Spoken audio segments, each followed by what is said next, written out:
Georgia.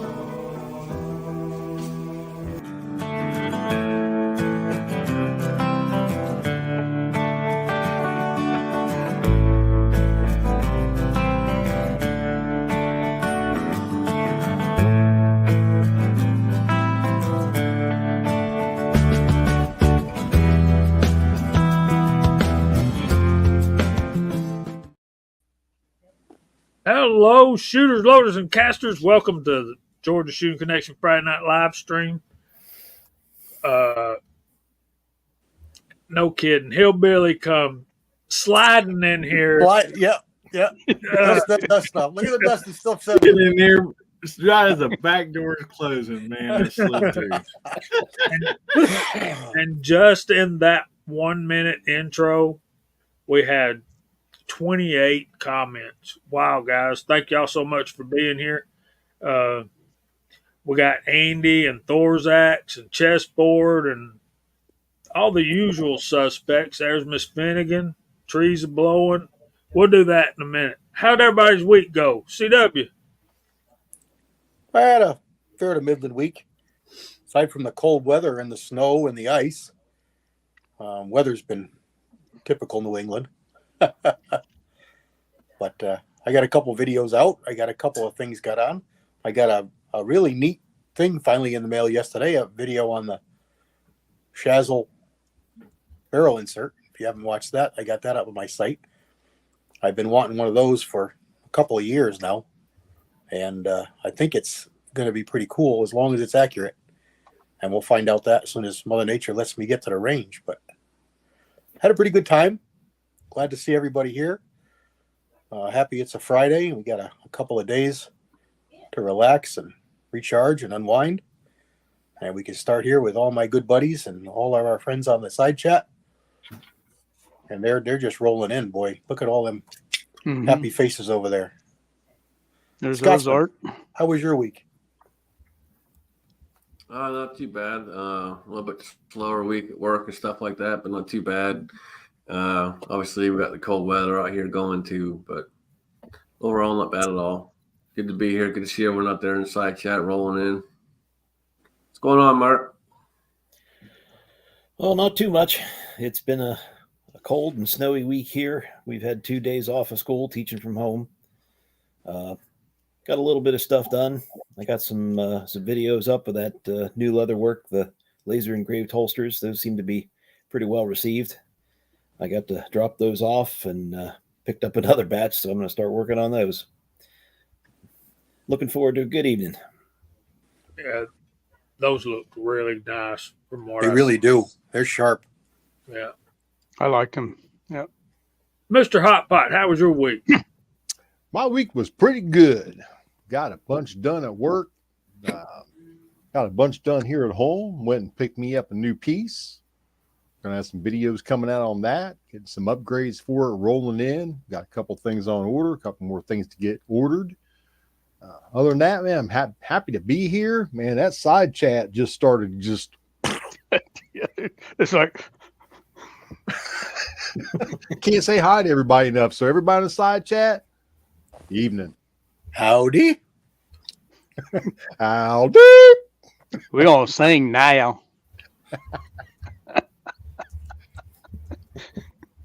What about you, Hillbilly? Uh-oh, he's doing it again. He's doing the Hillbilly. Yep. Sorry about that. Trying to say hi to everybody out here, all these good folks, and I forgot to unmute myself. I'll use that excuse anyhow. Oh man, it's been an awesome week. Just about the time I got my driveway cleaned off, sun come out in the middle of the rest of the snow, so doggone it, wasted some propane in the old flamethrower for nothing, I guess. Oh man, enjoying it, man. Just loving life. Always looking forward to Fridays, starting the weekend. This is such a great start to be here with you guys and the side chat, which is just always awesome. Thank you for always having me on. I appreciate y'all very much.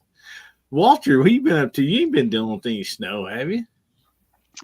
Not on my side of the state. The other side's got plenty, but They got some pretty tall mountains over there. But no, it's been reasonable here. We're fixing to get a little rain tonight, but it's still 65 degrees outside. It's a warm front coming through. So yeah, I had a good week. I got to the range a couple times. I got some casting done, some reloading done, some shooting done, a few videos kicked out. And my friend Catherine, who used to live here, she moved to Texas like an idiot, is here visiting. So I get to spend some time together and hook up with some of our friends. And so it's a good week. Yeah, doing well. Oh my goodness. So, Mr. Viejo, I had opportunity to be at my local gun store this week, and guess what was still there? That Ruger. Yes, sir. Ruger Blackhawk M41 Magnum. There's DJ Play Nice. Hey, DJ. I What was spent a that? whole bunch of money today, but it wasn't on a gun. You'll find out here in a while when it gets here. All right. Okay, that didn't take too long. Hey man, there's OCD Outdoors. Long time no see. Hope all's well, buddy.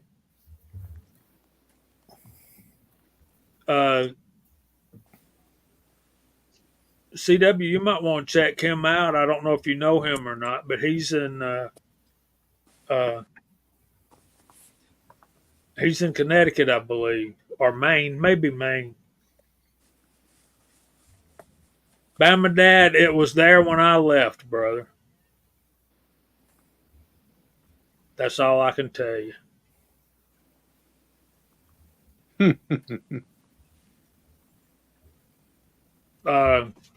Tomorrow, yeah, we need to talk about that too. Julio's in desperate need of our prayers, guys. Keep him lifted up.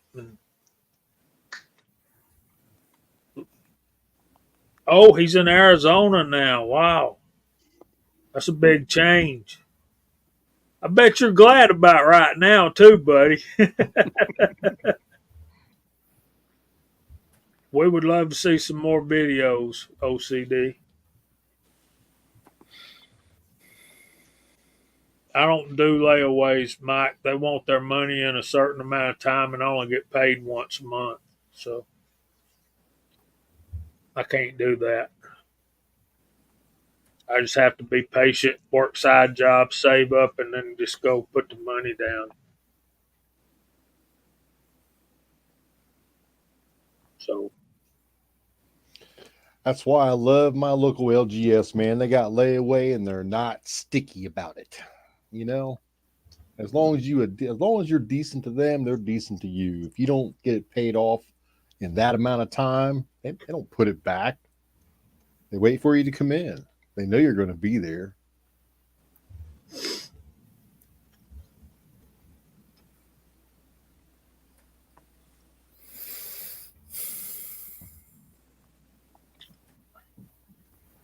Y'all, So- LG, does everybody's LGSs do layaway? Not here. Yeah, they do here. I don't think ours does. I've never asked them. Yeah,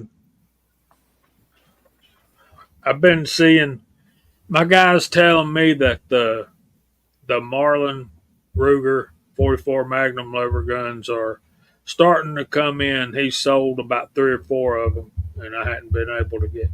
Oh, I remember what I was going to tell y'all. Tomorrow, I'm going to a gun show in Cartersville, Georgia, with Ricky Baird, or that's the plan. If he gets up and gets out of the bed in 18 degrees, we're going to the gun show tomorrow. So, and he's a Navy guy, so I have no doubt that he will. So, looking forward to that. What's your temperature there? Right now it's 29. Our expected low is 18 tonight. Not bad. Not bad. I mean, I know it's cold for you guys, but it got up to 40 the other day. Sun was out, and I was outside in a t-shirt and shorts. I mean, not for a long time, but probably 15 minutes. That flamethrower will keep you warm. Creek across the yard. Yeah. Yeah, it got up to 41, I think, today, briefly. And by the time I got off of work, it was 35. So it was warmer this morning when I went into work than it was today when I got off of work. So cold front's coming through. So there's that. Mr. Pollard's out there. First thing we want to talk about tonight is scopes. What do you like? What do you dislike? What do you like the bigger tubes, the 1-inch tubes, the 30 millimeter, 40 millimeter, 34 millimeter tubes, whatever, and that kind of stuff. So,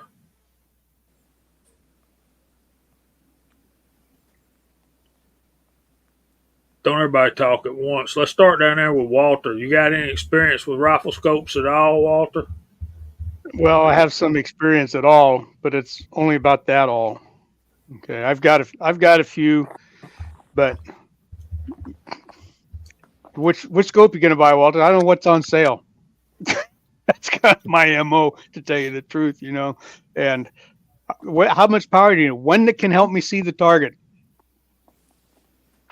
I'm not your rifle scope guy down here. Just my knowledge is pretty limited. I've got a few Vortex Crossfires and a couple of other ones here and there, but again, it's out of my wheelhouse for the most part. I try to not worry about it. If I can see through it, I'm okay. I'm not shooting past 100 yards with anything anyway, so I can't see that far even through a scope. Well, CW might be happy to hear this. I got a Leopold on my deer rifle that was passed down to me from my dad and still running as good as I think as it was day one. Probably. Yeah, they're good scopes. One of my favorite brands, one of my go-to brands for a lot of years. And you don't need necessarily have deep pockets to get them because you can pick them up used with their lifetime guarantees. There's very little worries. Leopold will take care of whatever problems you have versus minus refinishing and things. They don't cover scratches and gouges and abuse on the outside, but optically working soundly, they sure do. And I've sent a whole bunch back, sometimes just to change out reticles. I'll buy something with a tapered crosshair, which is a nice reticle for target, but it's not so great in the woods. For a Boulder German 1 or 2 or one of the new hash marked reticles. They've got a fire dot that's just exquisite. It's a duplex style reticle with a red dot in the middle. I'm not generally a huge fan of illuminated scopes, but that prejudice comes from a lot of the real cheap ones causing problems on air guns and such. They crap out and then the scope is not far behind, and so better scopes that are illuminated don't have that issue. And I shouldn't judge them all by the shortcomings of the cheaper ones. So, but those fire dots are something else. And boy, Leopolds are bright and clear, and they really do make a big difference in the first few minutes and the last few minutes of the day. That's basically what you're paying the price for, because about everybody is pretty good on a bright sunny day. Yeah, I'm excited to try this thing out. This is Arkin. This is one I did some trading with Moondog. It's the big one. I think you had this one, right, Jamie? Let's blow you up there. I do. 24x50. Yeah. Yep. So That's the one. I'm excited to review and stuff on this and get this thing tried out. But they seem like a really good company, so I'm really excited. I really am. But ridiculous. Yeah, I mean, I took it outside and looked at it, and it looks pretty sweet. But that's one thing. Get them on the gun, and sometimes it can be a different story. But yeah, that's the same one that Rollis sent me, and it's really nice. I had it on a 22, and I did that 22 challenge with it, and it was really nice, clean, sharp, crisp. Really, really impressed with it. And now it's on a 7 mag that's just waiting for some warm weather to get it sighted in. You're going to love that thing. Bulldog says he likes the SIG BDX, and Ozark said he likes first focal plane over second over first focal plane. And we'll get into that a little bit. We'll get into that because that's a big one. It's a big contention for a lot of people. Some people don't have any idea what it is. So that's something that I've made the change to recently, Mike, is the 30 millimeters. I won't say I won't buy any 1-inchers, but I have bought a few recently to upgrade from 1-inch to 30. And in case you guys don't know, basically the biggest reason I'm doing it is to pick up adjustment range. It's physically quite a bit more in most scopes just because of that larger diameter. It gives you more adjustment range, which helps you with primarily you want it for distance, but it gives you windage as well. Well, can I say something real quick about first focal point and second focal point? Because I think a lot of it's been misunderstood.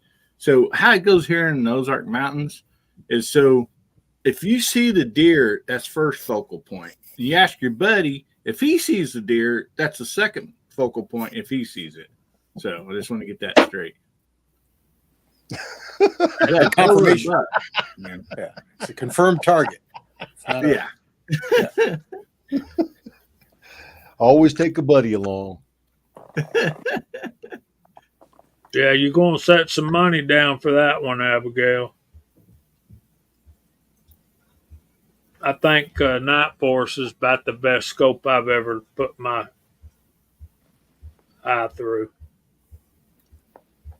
There's some high dollar, really good optics out of Germany and Europe, and then the Night Forces are another one. That's pretty far above my pay grade. I can do what I need without spending that kind of money to justify it. But if you've got the coin for it, it's a nice optic. I know back in the day when we were starting to sell better optics, the Collis was making a big name for themselves, and holding them up side by side with a lot of the other scopes were pretty eye-opening. And that's, I'll call it a better, brand. But, they're with the high-end Leopolds and the other high-end quality scopes out there. The Zeisses and the Schmidt and Benders, and there's a few that have gone by the wayside through the years that are pretty good scopes. And there's one I'm thinking of, and Shepherd was always a really good scope. And what they were known for was their reticle. They had a really ingenious reticle with a bunch of circles in it, and it was a ranging reticle. And they were really good scopes, really good turrets, really good solid, a lot of brass inside, and well made. Not crazy expensive, but not cheap.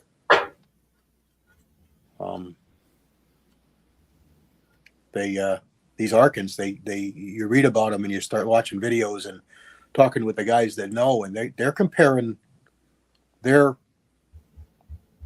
inner workings with Night Forces, which are 3, 4, 5 times as much money. So that really says a lot. That repeatability of the turrets is huge. I got a newbie question.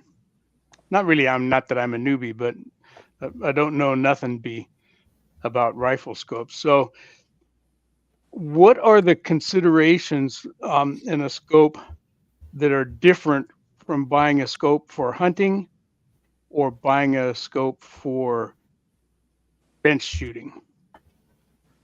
I mean, what special do you need for your hunting rifle that you wouldn't have if you're doing everything off the bench? Generally, for me, it's weight. You want lighter because you're going to be carrying it, and with that comes variable power or fixed power, higher magnification. You want something that's fairly lower powered. For my style of hunting here, you can go a little bit more as the lower end on a variable out west, but you pretty much always have the chance in the game fields of something popping up close. And if you're sitting there with a 10 power scope, fixed 10 power scope, which is a nice optic for longer range shooting, you're going to see fur, a blur, nothing. You're not going to be able to shoot at that 35 or 40 yard target. Now, yes, you can shoot at 35 or 40 yards, but it's harder to find the target. The field of view is much smaller. So generally speaking, it's going to be weight and magnification are probably the two biggest things that people look at for hunting versus target. And the other, as you get up in price, is first focal plane, second focal plane. I think James Pollard mentioned it. He likes first focal plane for target and second focal plane for hunting. And there's a lot more to it, but basically one changes the size of your reticle, one doesn't. The second focal plane keeps everything at the same size, no matter the reticle at the same size, no matter what power you put it at. And the first focal plane will enlarge the reticle as you enlarge the power. So up close, you have a really fine, tiny, or the lower powers, really fine, tiny crosshair, which sometimes is hard to pick up in a hunting scope, which is why a lot of people don't like it for hunting. It's harder to see and find that crosshair or center dot or whatever your aiming point is. When I did hunt as a young man, it was either on foot through California chaparral and scrub oak country or on horseback. And all I ever hunted with was my 30-30 no scope, model 94. And there was I won't say there was no need for a scope. I know a couple guys. We're talking about, our mountains and valleys were like saw teeth. And there's guys that did put a scope on an odd 6 and shoot across the valley to a deer on the other side, but then they had to go get it. And most of the shots that I would take were less than 100 yards, and some way too close to the horse. But so I have very little experience with them. So it's good for me to hear. You had something to add, Jamie, when I started to talk there? I was just going to say, I think James Pollard pretty much nailed it. I like second focal plane for hunting, and I like first focal plane on the bench. And what happens is when you increase your magnification on a second focal plane, your crosshairs are always the same size. And when on a first focal plane, that's what's moving, is you're on the bench. It doesn't matter if my crosshairs are getting bigger or smaller, because I'm going to be there, But when when I need to make a quick shot, and I like less powerful magnification in the woods as well. And of course, weight, you don't think about it. CW thinks about it because he's been doing it a long time, like I have. But weight is something that you don't think about when you're sitting down at your computer looking, or at your gun store when you're buying a scope. But trust me, guys, by the end of the day, 6-8 ounces makes a good bit of difference. Like tell my you when pin, tell you when you really feel it, when you're out hunting with a buddy or three, and somebody shoots a deer, and you're the guy that's had a couple heart attacks, and you get to carry the rifles. Wow, this rifle's light, and wow, this rifle weighs a ton. I would never take this one because you're carrying everybody's gun. Been there, Well, done that. we Yeah, got some big hills around here, and it matters. But where I really felt it is Colorado.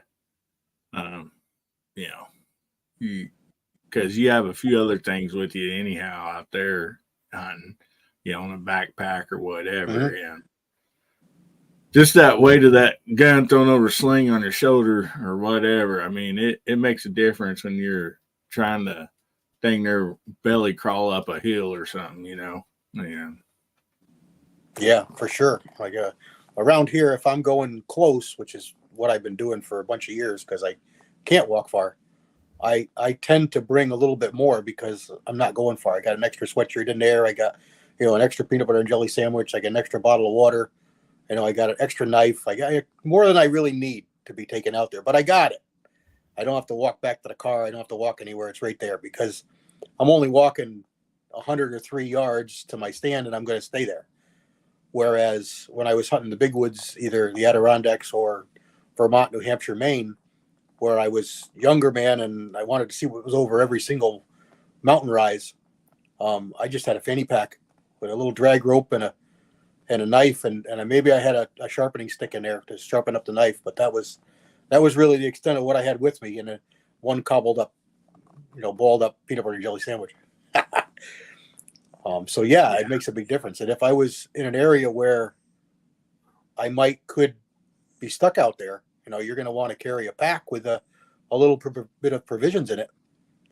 And weight can be, or if you're going to go and intend on spending overnight, weight is ounces or pounds. So if you watch one of my recent videos about my favorite rifle, I put back together my lightweight Howa Mini, and it's about 6 pounds 5 ounces with the new scope on it, ready to hunt, 4 rounds of ammo. That's a joy. Most of the things I'm hunting with are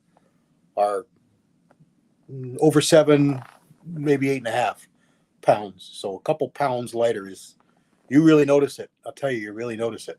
yeah, but your long distance bench rest gun is about 11 to 13. Oh yeah. Oh yeah. Couple of my ARs are 13 pounds, with a 20-inch heavy barrel, 22-inch heavy barrel. Yeah. Couple of my long range, like my 6mm, that's all at 10 pounds. That's got a heavy contour 24-inch barrel. So yeah, and a big scope. That 7 mag has got to check in close to 10 pounds with that big Arkin on it. That big Arkin is 36 ounces, 38 ounces. Does it say it there on the box, Hillbilly? It checks in. It checks in. I mean, you definitely can tell it's heavy. I'll pull this thing open here in a second and look. But yeah, it's funny you said peanut butter and jelly sandwich. I mean, first thing that goes into my bag or backpack when I'm going hunting or fishing or whatever is peanut butter and jelly sandwiches, Viennes, crackers. I get that loaded in there first. Yeah, I don't know what it is. They're just bullets. I gotta have Fireballs. I gotta have Reese's peanut butter cups, peanut butter and jelly sandwiches. They're just staples for deer hunting. That's not deer hunting if I don't have those things. I mean, I thought that's what beef jerky is made for. Beef jerky too. Yeah. It's just nothing like it.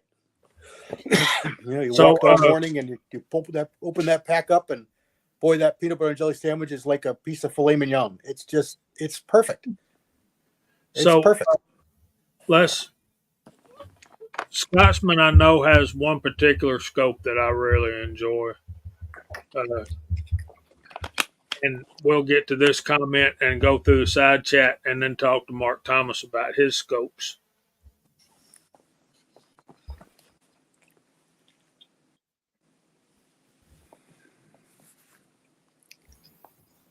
That's your cue, Scotsman. Yeah, I got a few different nice ones. I got a one of the nicest ones I have is the Zeiss. And for those of you who know me, been in the industry for so long, when I first got into it, Zeiss was one I stumbled across with a pair of World War One binoculars, and the glass was still clear as day. So if you can spend the money, definitely well worth it. Good glass, and you'll never regret buying one. That's for sure. Yeah, like I said, you look at them on a bright, clear, sunny day. If you don't know, you're not experienced. You'll say, yeah, maybe this is a little clearer, but that's not what you're buying a high dollar scope for. You're buying it for the last 15 and first 15 minutes of the day, and you check them then. You will say, wow. Right. I used to have people come in all the time, middle of the day. Did somebody put a wanting flashlight to go on there? outside and look at it, and it's not going to make a difference. Come back at the end of the day, and we'll go outside, and you can look at it, and you'll see the difference. Yeah, that Zeiss is awesome. So, what can we get? What can we type into? There's Hi Boy. What's going on, buddy? There's Nutty 357. Oh, that's what we're fixing to do. What can we type in? Optic.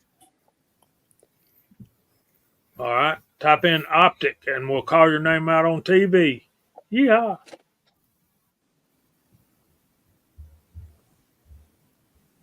Uh, 36.6 ounces. Yeah, see, that checks in. Yeah, that's over 2 pounds. Yeah, that's 2.5, closing in on 3. Yeah, and a little 2 to 7 Leopold is probably going to run about 13. Yeah, that's what I got on one of my 30-30s. All right, let's call out this Dynamite lightweight scope. Yeah, let's call out these nice folks coming here hanging out with us. We got Reloading from the Hot Pot on the panel in the side chat. Viejo, same deal. Michael Dunn, Andy, 79Z28, CW Longshot, Abigail Finnegan, Chris from the 740, GGW Outdoors, Walks Fletcher, Tread. We'll talk about that in a minute. Nutty 357, 6-shooter Texan, Trees of Blowing Videos, Ozark Spirit, Bama Dad, James Pugh, Ashley A, GGW Outdoors, Mike Hester, Vanessa Kitty, Tread, Bobby Barlow, Floridian, Timothy Burkett, Rich White, John's Hand Loading, Boomsticks Revenge, Bama Dad, Nutty 357, Rollis Carvelis, OCD Outdoors, Andre D'Angelo, Rich B, 67 Rebel SST AMC, Fluffy 10mm Jeep Guy, Alaska 1 Andy, Bama Dad again, Senior Master Sergeant Bulldog, Dale Pogue, Ozark Spirit, Harm, 76 Highboy Reloading,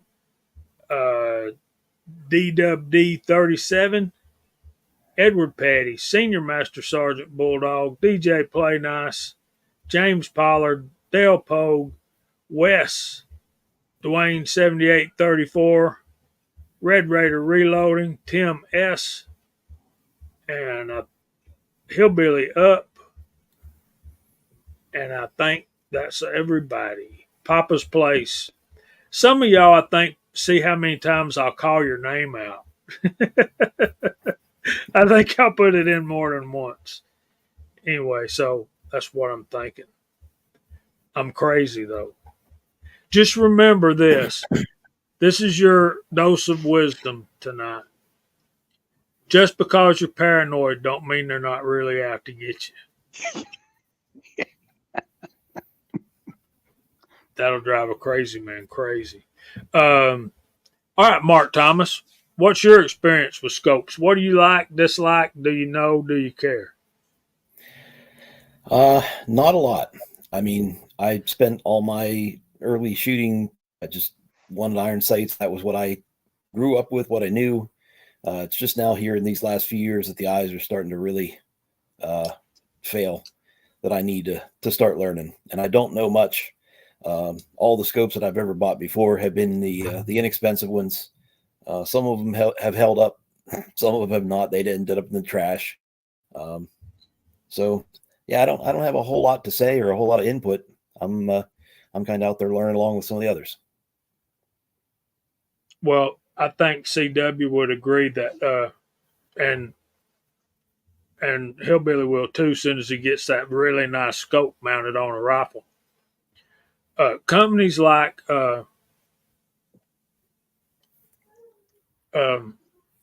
Arkin and Monstrum, some of the other companies out there have really put the squeeze on other companies. When you're paying like 1/4 to 1/5 the price of, say, a Night Force or whatever, it's there's Christian Grest. They're really making really good scopes affordable to a whole lot of people. There's Mock. What's going on, buddy? We're talking about scopes, Mark.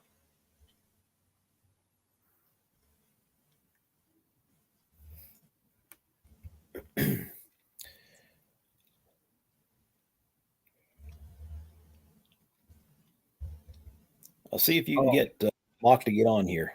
I'm going to have to step away for a little bit. I'm hoping I'll be back in about a half an hour. That would be excellent, man. You be careful out there. Will do. See you in a few. Let's see, Mark. Saying it's excellent for Mark be leaving or for Mark come on? Both. Both. You know what I found was interesting? I watched Moondog's video on the Vortex compared to the Monstrum. That was a good video. And the price comparison for the pros and cons for each of them, I'd buy the Monstrum. I'd buy 3 Monstrums for 3 different things before I buy the Vortex, because the Vortex did not show me in the video that it was any better in any one thing. No, and I sent him a text message. I said, if you had done that, like if it had been blind, we wouldn't have known which scope was which. But I know why he did it. You know, he had to prove that. But I told him, especially outside, I would have picked the Monstrum. The outside, you know, there wasn't as much fisheye on it. It's way clearer.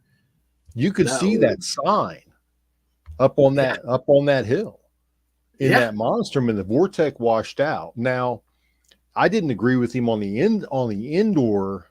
I thought the marks on the paper were clearer with the Monstrum. That was my opinion from what I seen. But it just goes to show that these companies that don't have those big commercial names, they're putting out some good stuff.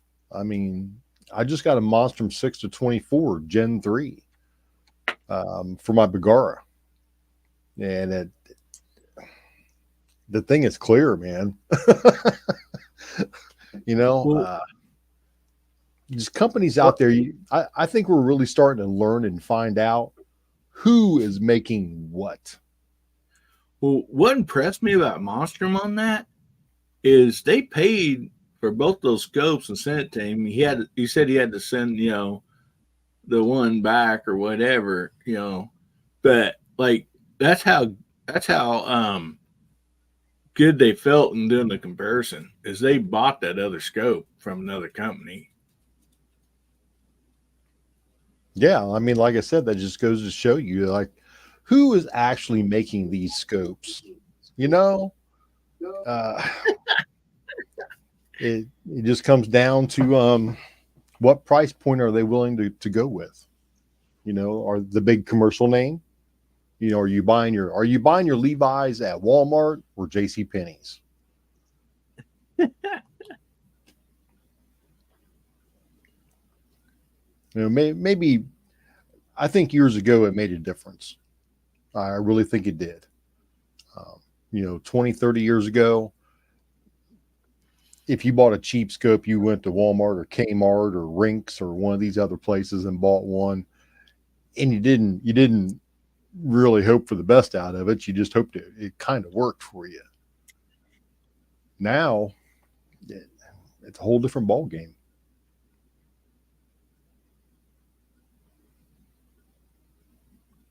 I'm thinking CDB was asking about the warranties. I think some companies warranties are different depending on what price level of scope you're buying.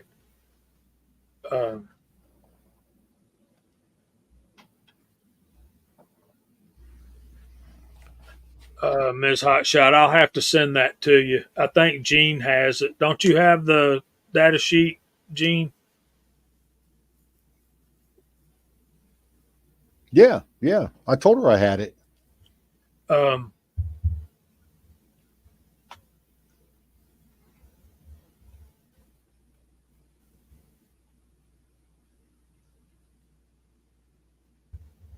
Yeah, Gizzard Gary ain't wrong. Hey, buddy, hope y'all have a good time.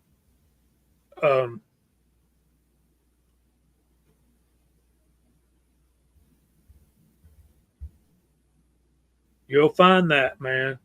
I think a big thing also is glass quality. And like Scotsman was talking about earlier, that Zeiss he's got, or Zeiss, however you pronounce it, that sucker is bad to the bone.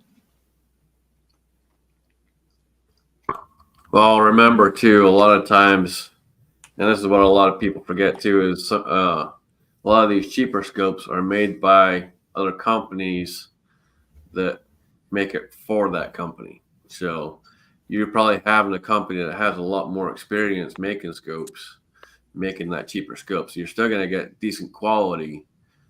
You're just not paying as much.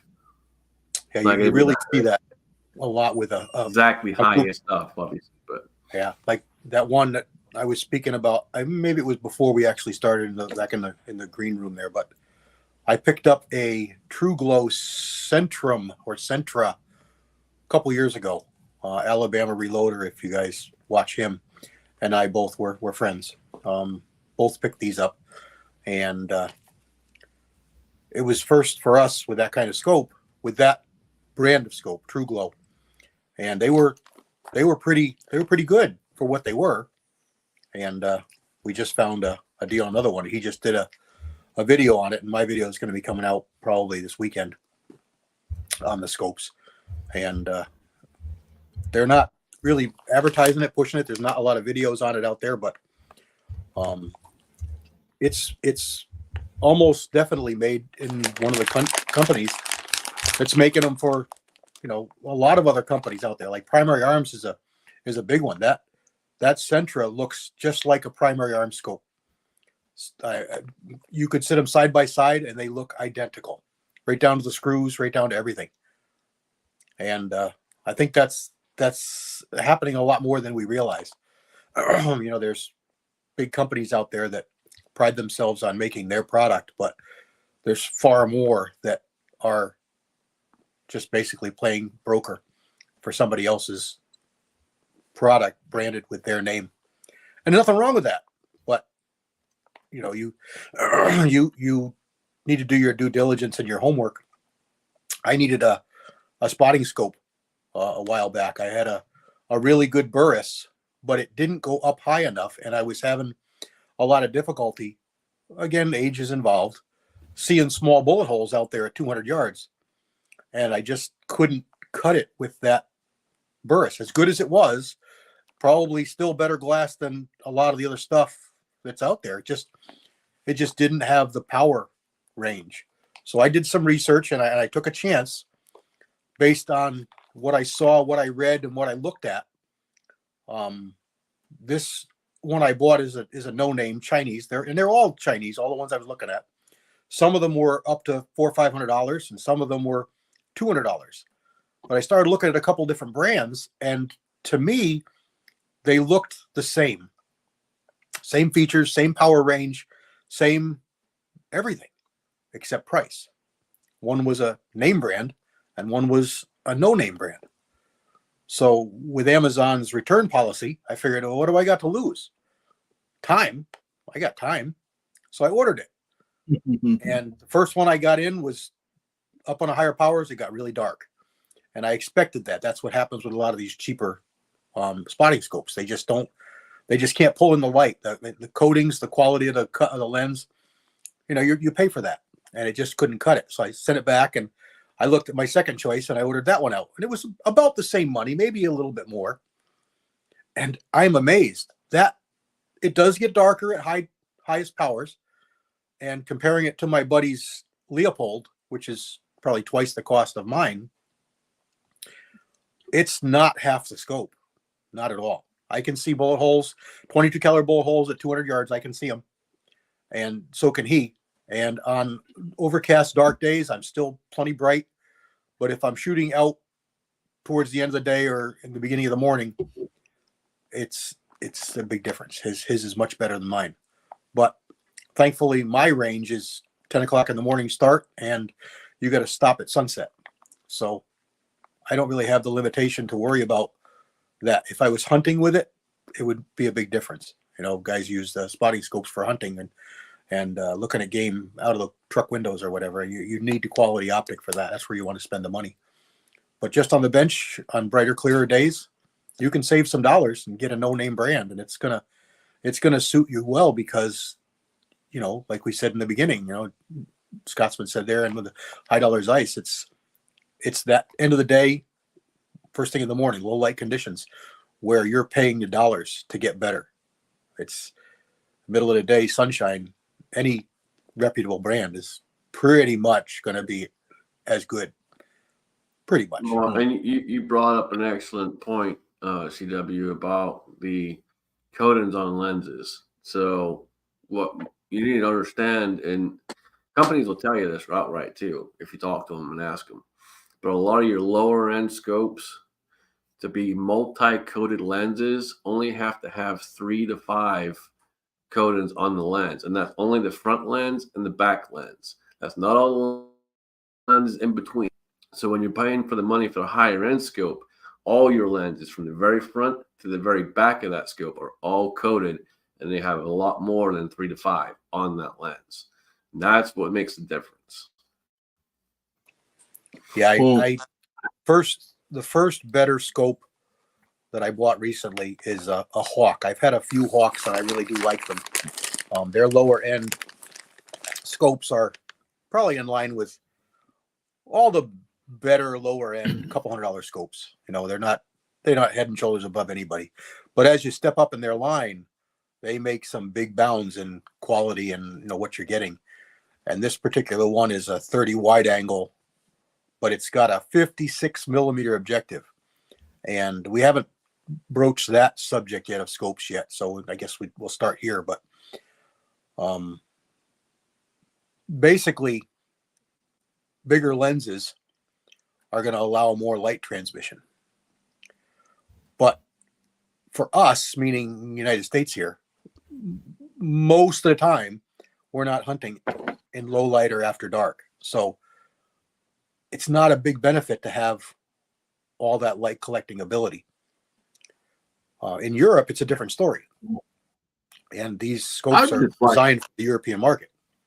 So my bone of contention with the big objectives is they don't allow you to get the scope down low on the gun, which is where I like them. I have a high cheekbone, and I really like to get snuggled in, planted in solid. And when you're craning your neck up, I don't like that. I don't want that. I don't use that. It's not my jam. So I was skeptical of that. And I said, I know I'm going to need high or extra high rings.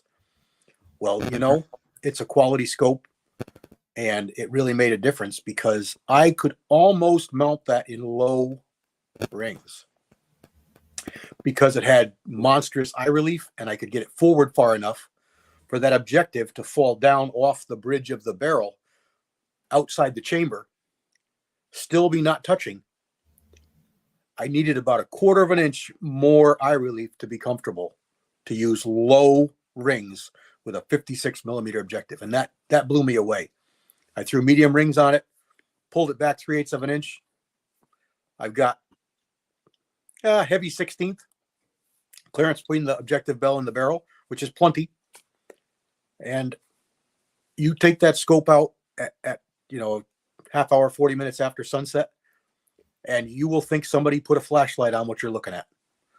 The light that thing brings in with the quality that it is, it's again, it's not their bottom line scope, but it's not their best either. And it could very well be my favorite scope I've ever owned. And that says a lot, because I've got some good Leopolds, and I've had some good other brands, Burris's and upper end Bushnells and a Collis. That it's saying something. It's really saying something. And it's got a lighted reticle that I really like. It's a lot like Leopold's Fire Dot, except it doesn't have an upper strata. It's just got a horizontal and a bottom strata. The top is all open, and it's etched glass. And that little dot in the middle is green. And it's half a minute, I think. It's pretty fine. And it's just a really nice hunting reticle. Second focal plane, so it doesn't change size. And it's a 3 to 12, 3 to 18, 3 to 18. Tommy boy. Go ahead. I was nervous about that big objective, but again, my prejudices are because generally you can't get them down low enough. But no problem. It looks a little odd to me. My eye, it's a big 56 millimeter. I mean, 50 is big. This is 56, so it's big. But the barrel's long enough. The stock's big enough. It's not a long scope. It's a fairly compact scope. So you saw it in the video. It's my favorite rifle video. That's that scope, and it's pretty nice. Go ahead, Billy. Oh, I was just going to say real quick, how many people, in the side chat or whatever, just, at some point in their life went to Walmart and bought, $100 or less, scope, and it worked, got, plenty of deer or whatever, with that scope. They might not be the best, but sometimes, that's better than not having anything. And I was just going to shout out Boomstick out there. He does a lot of videos shooting, 50 to 100 yards or whatever. And he puts scopes on his gun. They might be just pretty cheap cheaper too. Scope. Yeah. He does a really nice, big, category of all different scopes for all different budgets. So, yeah, I just want to shout him out and say thanks for doing that, buddy, because, you can literally, find out, oh, well, this scope's only this much, and, it's working, for that distance or whatever. So, anyway. I'll tell you something. We touched on it, and that's the turrets. And that's one of the failings of cheaper scopes, is those turrets. So if you're going to try and get by with a cheaper scope, which is fine, you work with your budget. If it's appealing to you, try it. Don't be torquing on those turrets. Set your scope up, sight it in, and leave it alone. Change your point of impact with the reticle, holdovers. Don't be turning on those turrets, because the more you turn on those turrets, again, we're talking a cheaper scope here, it's not going to hold up. It's just not going to do it. It's not made to do it. It's made to use sighted in once and forget about it. And, this is the old Tascos, the old Simmons, the old, old Bushnells, the old, $60, $70, $50, $29 scopes is what I'm talking about, And you can make them go. You can make already. I forgot about Pine Ridge and some of those, and yeah. But that's where your money is invested. Is number one, glass quality, and number two, turret repeatability. And that's the big thing Arkin banks on. They have pretty good glass, but they have really good turrets, and the price points They're $500-600 for their top scopes, which may be a lot of money for people. It is for me for a scope. But when you think of the fact that they're building these scopes and they're competing head to head really well with $1,000, $1,500, $2,000 scopes, that's fighting above their weight for big time. I mean, that's pretty impressive. Cranking on those turrets. You watch Cyclops Joe's videos. He's spinning those turrets stop to stop, up and down, left and right, beating on them with range bags, and they're holding up. And he's impressed by him. And you can see him do it. And he shoots a bullet. What he calls the titty twister. Yeah, and he shoots the bullet, and he brings it back to zero using the zero stop or whatever, 0 points. Shoots a bullet, shoots in the same hole. Now he's using a really, really good gun, so the gun is up to the task too. But it shows that scope's not getting knocked out, no matter how much he's abusing and torquing and pulling and yanking and abusing that scope. It holds up, and if it doesn't, you see it. You see it not work. I mean, he's got them on there. He's got videos where they fail. Well, if he did me like that, I wouldn't work. That's right. That's right. Absolutely. Tommy Boy's got an excellent point right here. There's nothing more frustrating than to do your homework, read a bunch of reviews, go buy a scope that you've got your heart set on. You put it on your rifle, and your head's got to be set exactly right, or that eye box is just not there. We've all done it. We've all been there, and I know exactly what you're talking about. Yeah. Eye box is both the amount your head has to move around and the amount back and forth that your head has to be in position. And you'll find it on the cheaper scopes. You'll have it on a low power. So you bought a 3 to 9 whatever from Walmart. Set it on 3 power. You mount it all up. Everything looks good. You crank it to 9, and whoops, I gotta move forward. And that's the eye box change. I have a buddy that hunts deer with 300 Win Mag, and you always tell when he gets a deer because he's got black right eye. Every time. I think, get you a different scope, bro. He goes, I like this one. I like that comment, John.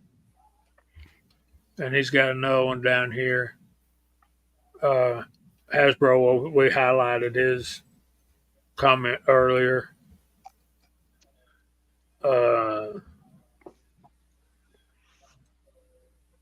Christian ain't wrong. It's like what CW was saying. It's about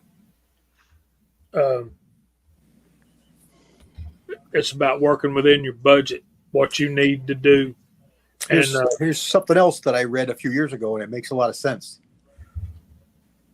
For those of us that have been around for let's just say 25 years, buying scopes and using things. Scopes that you buy today, cheaper bottom end scopes, are comparable to the quality of manufacture because of the advancements and the way things go. We learn and get better machines and can do things better. Those cheap scopes today are probably as good as those upper end Bushnells or lower end Leopolds that we were using and proud of bragging on 25 years ago. Maybe the glass is still better in those than these, but the internal workings and the functionality is right there with what we were proud of 25 years ago.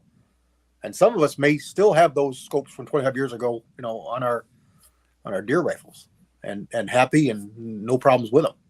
So there's that too. Quality of manufacture improves. Look at Axis Savage rifles and Ruger American rifles. These are $300 and $400 deer rifles. And if you've been around for 25, 30 years buying guns, you couldn't come close to that with the accuracy and reliability 25 years ago. You were spending a lot more to get the same thing you're getting today with $400 off the shelf.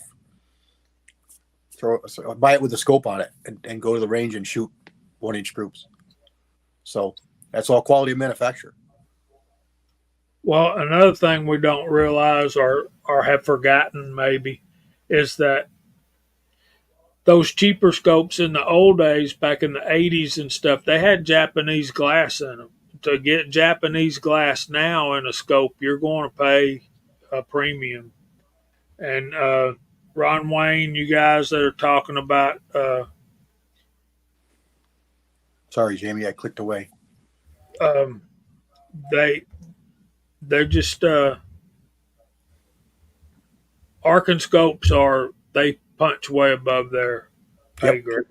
Yep. And here's something I was going to bring up because this is something that a lot of people know about. I mean, I think those early Tasco Japanese scopes have gained some respect that they deserve. They're not Leopolds, but they're good scopes, good repeatable, usable scopes.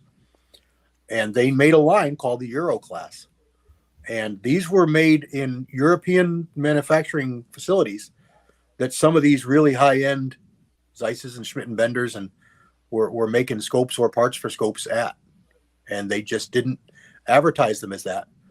And back in the day, they were more expensive, but they weren't ridiculous. Today, you look up Euro class, and you're going to be shocked. They're going for $300 and $400, and they've been gone for 25, 30 years out of production, and they're still commanding $300 and $400 because of their quality. People have realized you take the turret cap off, and it's brass. They're quality stuff. I've got two of them, and I like them a lot. They're bright, they're clear, they're repeatable. They were 30 millimeter back in the day when it wasn't a popular thing. They had good power ranges, and they were pretty nice scopes. If you can pick one of those up for a good price, I'd jump on it because you will be happy with it. I had a Tasco. It wasn't a Euro class, but it was made in the late 70s, early 80s on my 35 Remington. And I finally had to change the scope out on that one because it got to where it was drifting, and it would shoot low and to the right. And I'd put it back on there, and then in a few months it was shooting low and to the right again. So finally I replaced that. So Tasco made some good scopes back in the day. They weren't all junk the way I think. And Christian, Arkans get a bad rap. Take the previous comment and this comment before.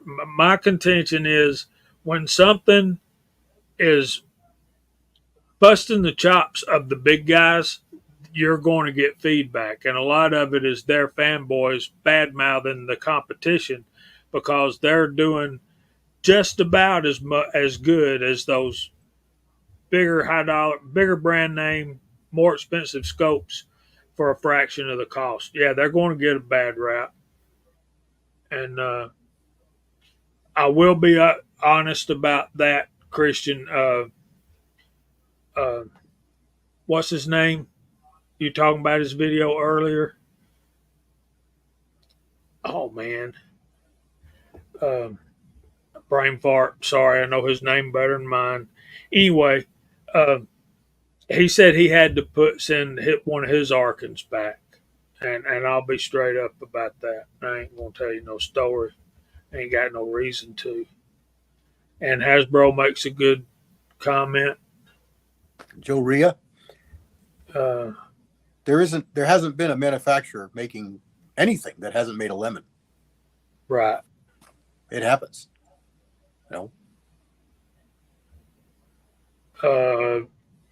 I've seen some Swamp Fox Red Dot reviews out there. I think Gene's done a couple, hadn't you, Gene? Yeah, They I've a got scope two line. of them.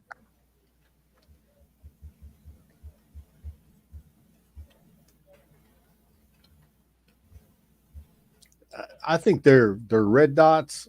I don't have any of their scopes or anything else, but the red dots are hit and miss.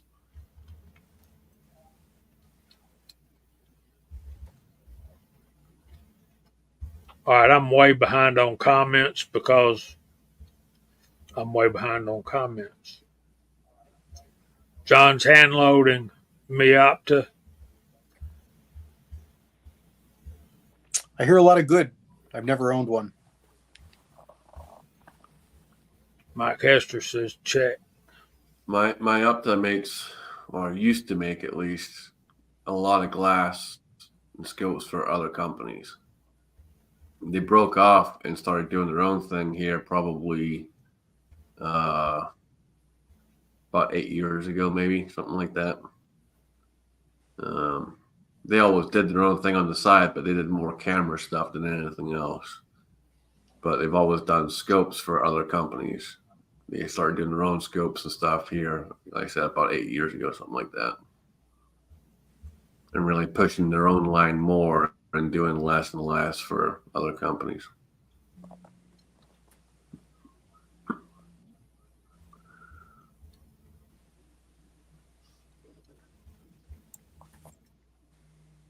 That's interesting.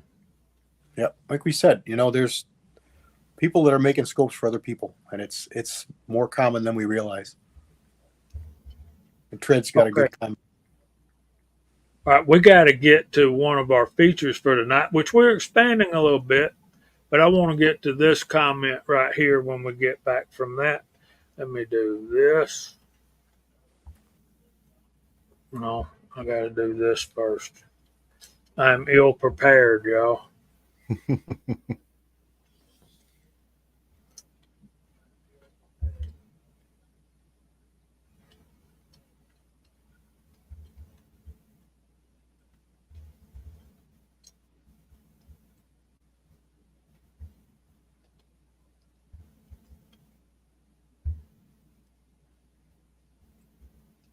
It's time for What's Hot Pot Got?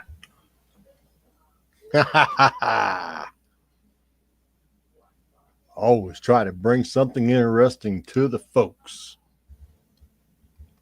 So tonight, some of you know this round, some of you may not know this round. If you know it, you know it. If you don't, here you go with a big banger. This here, some of you already know what this is. This is a 458 SOCOM. Now, the 458 SOCOM is a moderately large round designed to work in an AR platform style rifle. This is achieving by installing a 458 bolt and barrel. The 300 grain round offers a supersonic muzzle velocity of 1900 FPS with a 2405 foot-pounds of energy, similar to a light 4570, but in a much smaller case. They normally come in a 250, 300, 325, 405, and 600 grain projectile. Even the 600 grain projectile has 1,000 feet per second and 1336 foot-pounds of energy. This cartridge was designed in 2000, and the first rifles were made in 2001 to accommodate this honking round. So if you've got a scope or a red dot that can live up to repeated shots with this thing, you got a winner on your hands. And that is what Hot Pot's got. Very cool. Do you want to expand on what we're talking about tonight? Not till next week. That'll be a little surprise. So let me get some stuff done, and we'll introduce that next week. Should be fun. Very informative. We're going to try to keep it fun too. Okay. About this comment. You got to have quality stuff. You got to have quality bases. You got to have quality screws. And you got to do your due diligence in mounting your scope. I don't care if you've got the most expensive, nicest scope in the world and you got it on the very nicest rifle that you can find. If you take shortcuts mounting your scope, and Rebel will tell you he mounts multiple scopes every single day. I know he does. because he does it right, and the word's gotten out that he does it right. So that's where we're at. If you've got to have a torque wrench, you've got to put the right torque. You got to be level. I use 3 levels when I mount a scope, and if you Christian's right, it's 90% of a good scope is the mounting. So if you cut corners there, don't make a rip how much you spent on a scope. Blue Loctite is your friend. A Wheeler fat wrench they're $50, guys. I mean, seriously.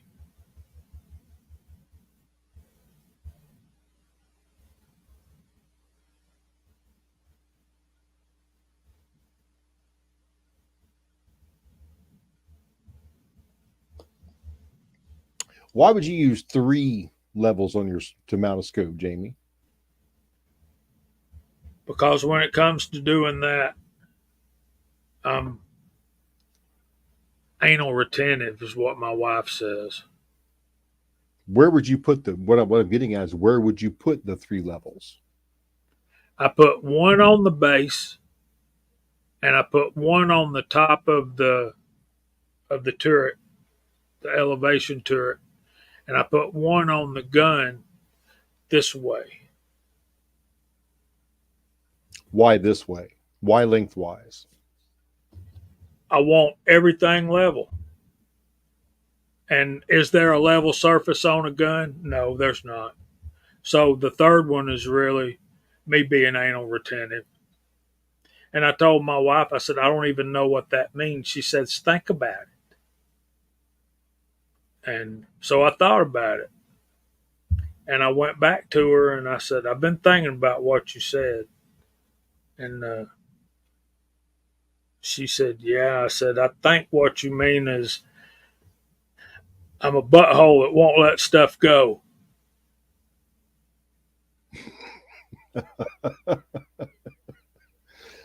No, there's nothing wrong with that. I use 2. I use one on the gun itself. Now I use one on the scope on the top turret.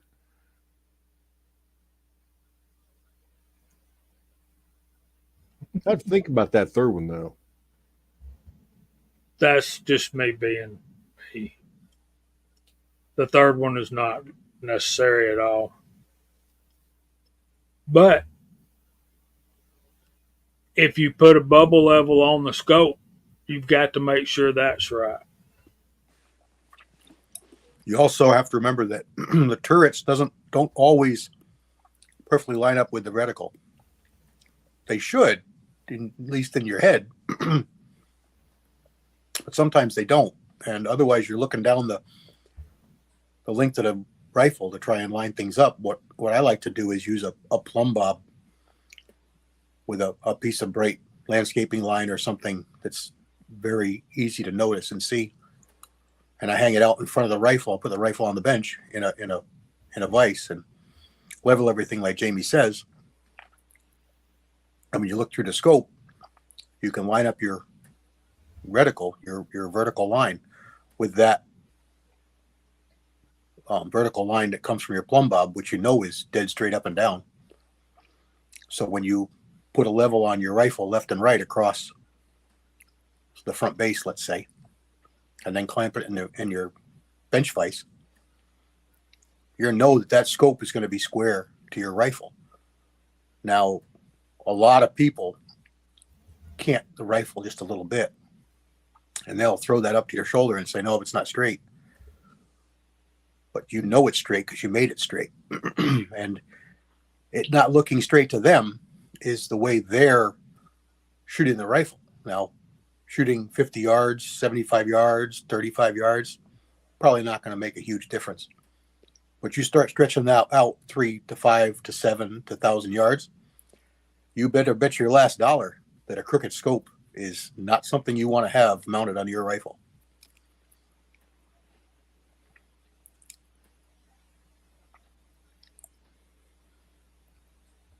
Yeah, we'll get a lot of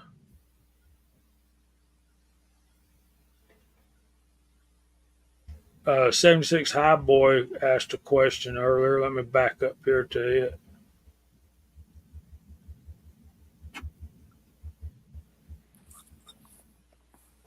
There we go. Side by side, sawed off or not? I like short ones.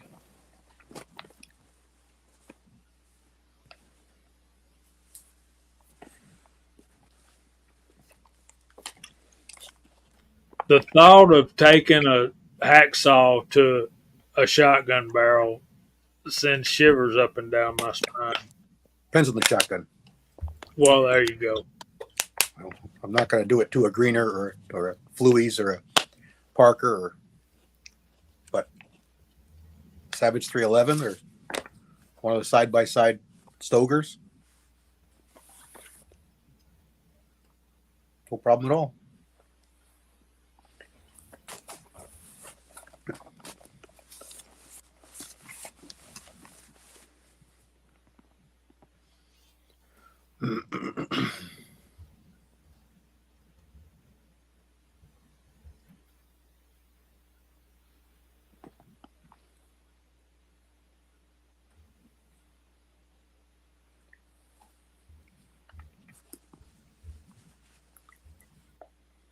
I don't do that. I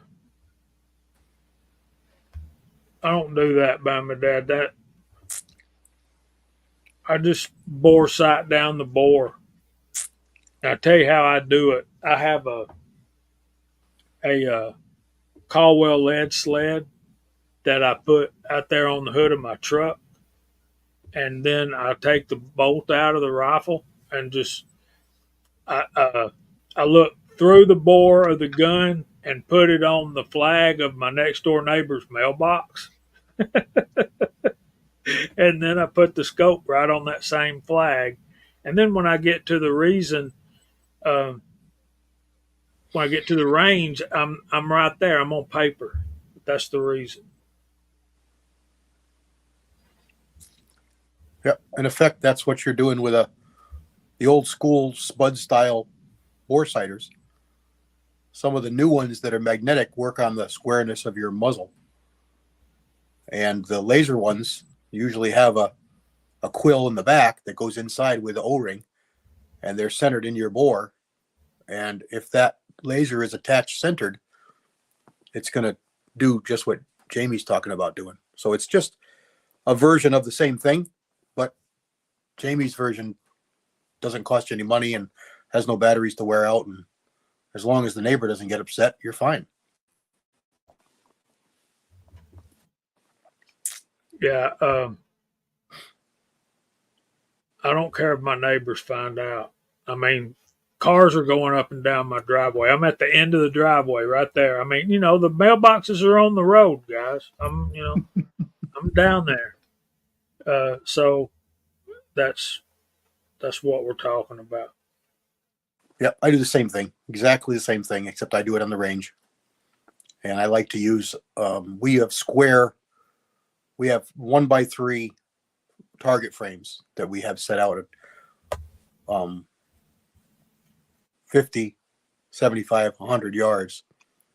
Our 200 yards are NRA style, pull them up from the bottom. You have a pit, you run the target up, so they're steel. But they still have corners on them. And I like corners better than a spot just because I tend to be a little more accurate. And I let that corner bisect one quarter of the hole of the bore of the rifle with the tip of the corner in the center.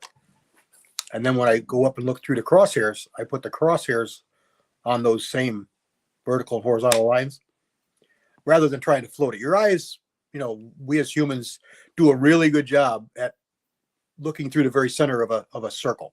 Anytime you look through a really round circle, you're just naturally going to be looking through the center of it. That's why peep sights work so well for people, because it's a natural thing to center that, line that up centered. And that's basically what you're doing. Can I say one thing about sighting in something? I'm sure everybody on the side chatting panel already knows this, but at one point I did not. So yeah, I'm just going to throw this out there. Used to, when I was sighting in a scope or optic or whatever, I would use the bore sight the best I could or whatever. But then now I have a bore laser sight that I really like to use.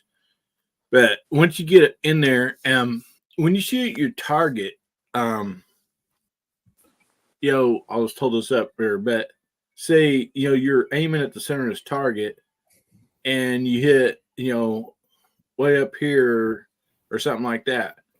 I used to try to adjust my scope or dot back down to center.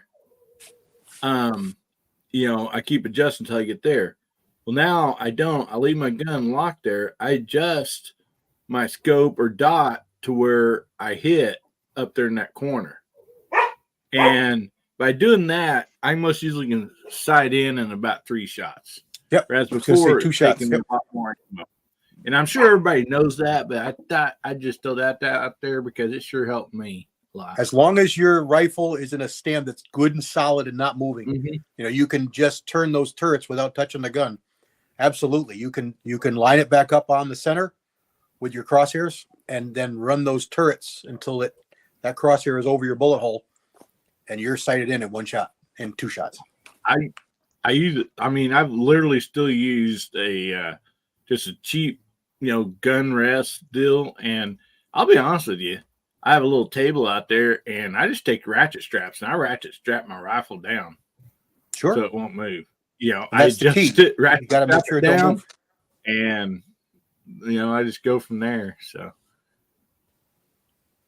Yep. When I sighted in that Arkin on that Savage 22, that Savage 22 is a tack driver. It drills them in the same hole at 50 yards. And that's exactly what I did. I had it it wasn't a lead sled. It's I forget what brand rest it is, but it's pretty solid.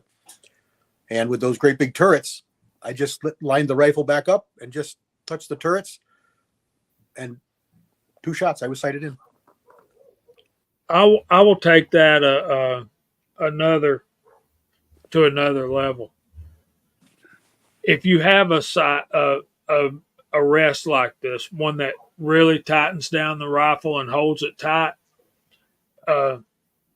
it has 2 purposes. Its purpose is for you to do what we're talking about, sighting in your, moving your stuff, bore sighting, that kind of thing, and working on your gun.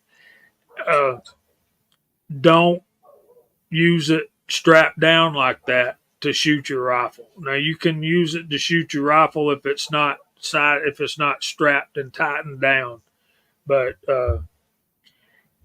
think about it this way: if your rifle is strapped down and tight, where's that recoil going? The gun's not able to move. All that force is coming straight up through your scope. It's just like what Tommy Boy said earlier about AR platform eating scopes faster than any other platform out there because of all the different directions the recoil is going, which is a great point, Tommy Boy. Thank you for that.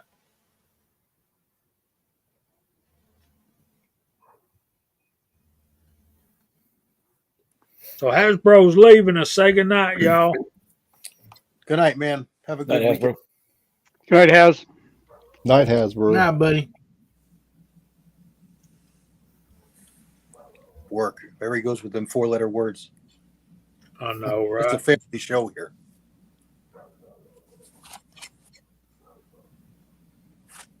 So, Scotsman, you got any tricks about bore sighting your scopes?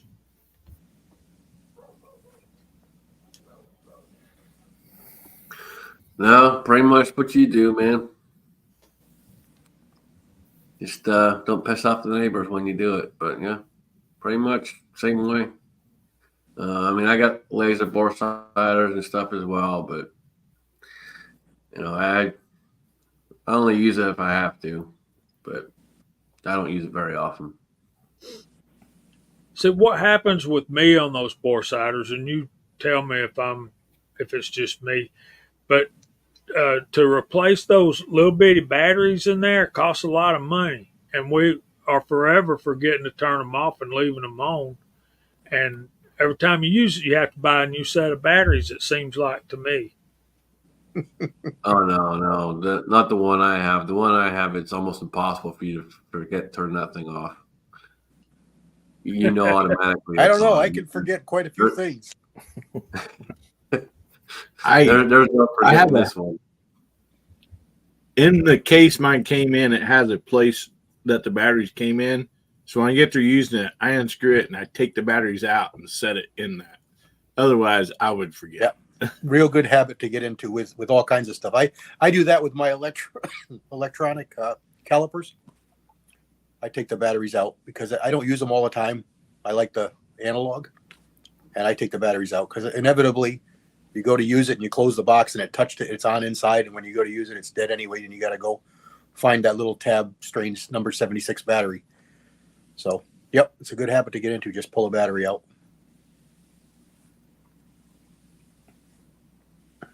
Yeah, I wish everything had auto off, but they don't.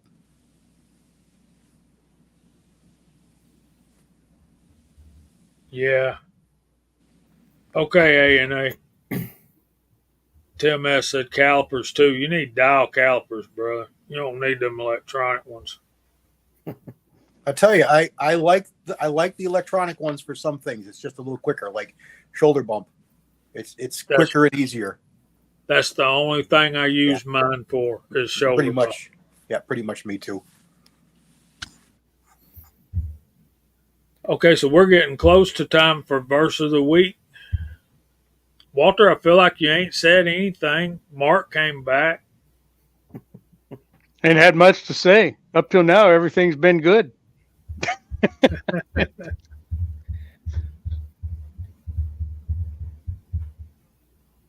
Highboy says his have auto offs.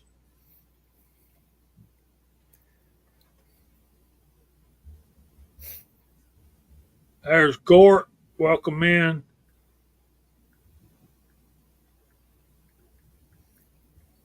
I just need more practice using the analog calipers. I can't make sense of the numbers. I mean, once I see it and I know it, okay, I get it now. But if I measure something, I look at it, I can't. I gotta have that digital. Yeah, once you get used to the dials, though, it becomes it's like anything else. And I tend to trust my dials more. Yeah, I don't know why. It's kind of like scales, ain't it? You know, you trust the beams over the electronic ones. We talked about that Yep, I was just ad thinking. nauseum last week.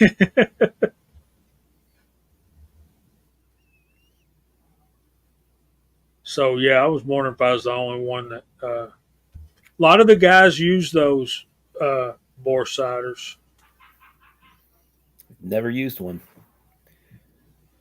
If I can, and I scrolled through the chat when I got back. If I can, I pull the bolt and look down through the barrel. If it's one of the break actions, I break it.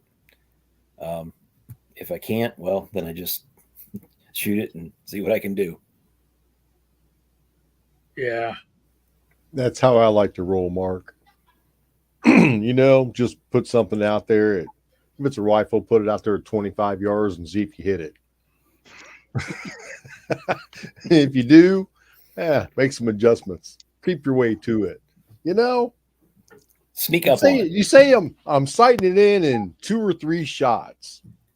Well, then your day's done. You're on. What about walking it around a little bit? See where it's going. See what's happening with your scope, with your dot, with your adjustments, and get more shooting in. More rounds, more fun. And nothing like being frustrated with a scope or a dot at the range. What a joyful day that is. Okay.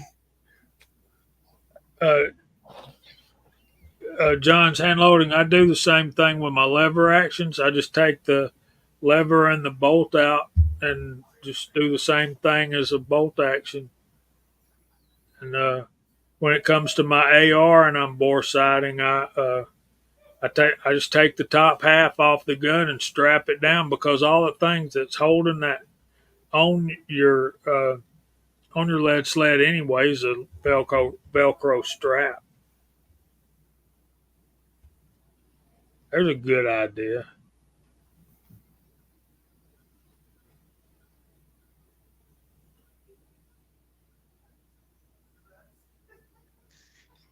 There is another way you can center your scope up too, involving a mirror, and it just realigns everything before you actually mount the scope.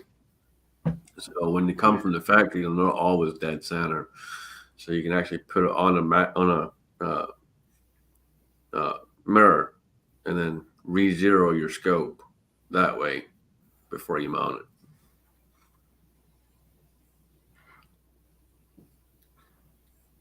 Yeah, I've heard that. I've never understood. That's Wow. just centering your reticle inside your Yeah. scope so that you get, like if you have the old school windage adjustable bases with the screws on them, you can get out in left field sometimes, and recentering the scope can be handy. Yeah, that can be when you. I've been asked a few times to make that video. I keep forgetting every time I have an opportunity. That's a good one. I'm like Scotsman. I've heard it talked about, but I've never understood how it actually works.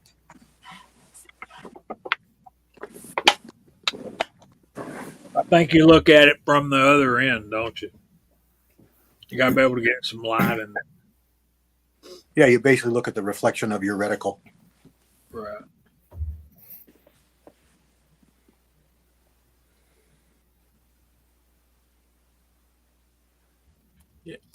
You should look out from the other end. It's not a good idea to get down to your target and try to look back through your barrel. Most usually. Does make the bench look really tiny, though. Yeah. It does. Get a little spotting scope. Man. Are you uncomfortable? My Yeah. dog is doing 15 circles here next to me. I agree No. with Walt's, John's hand loading. Go lay down, Ellie. All lever guns are really fun, just the way it is. All right, it's time for verse of the week. Are y'all ready? Let's do it.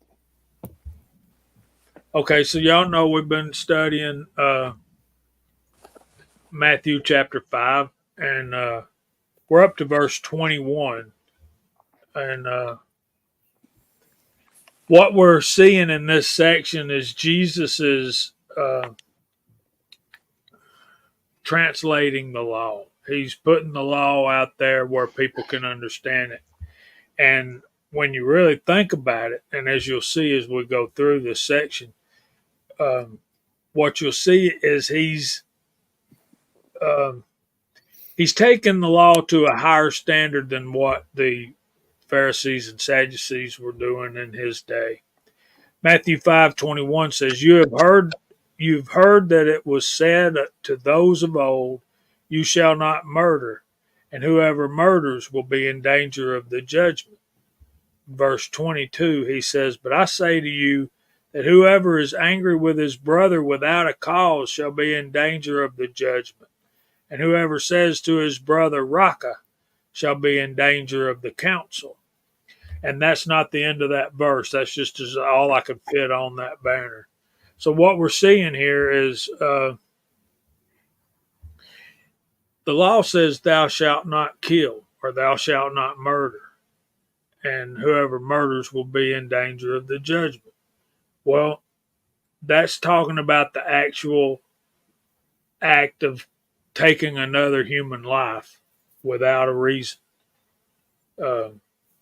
That's what we call murder.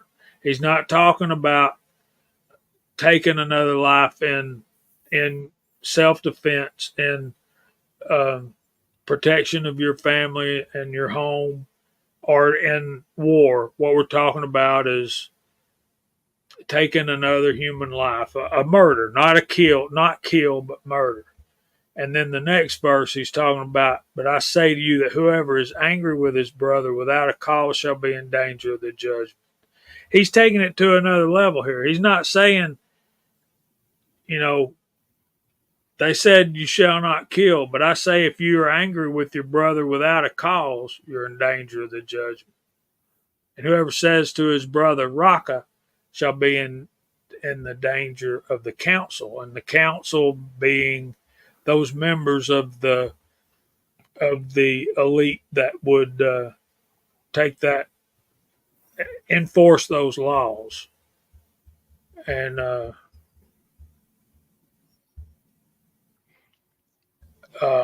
Raka is expressing contempt for their intelligence.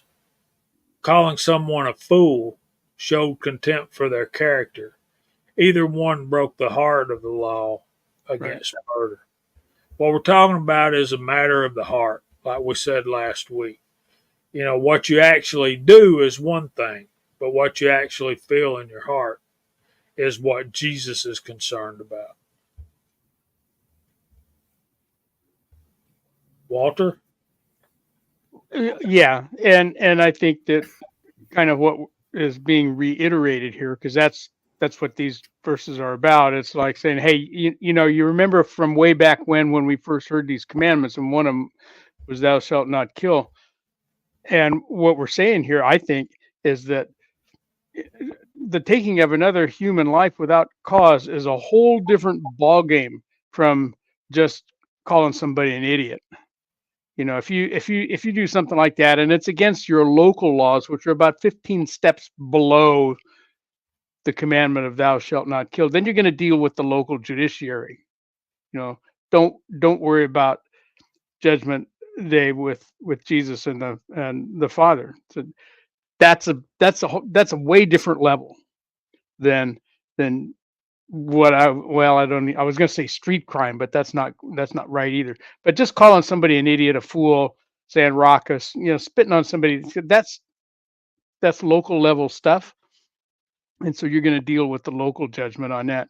But you take somebody's life without cause, or even just showing anger at somebody without cause. That's different level, showing anger with cause. I mean, the implication here might be that, well, that's a different story too. But let's get real. Taking another human life is a big deal, and expect to pay the price if that's what you're going to do. Yep, CW says it in the side chat. Jesus knows what's in your heart already. You're not going to camouflage that.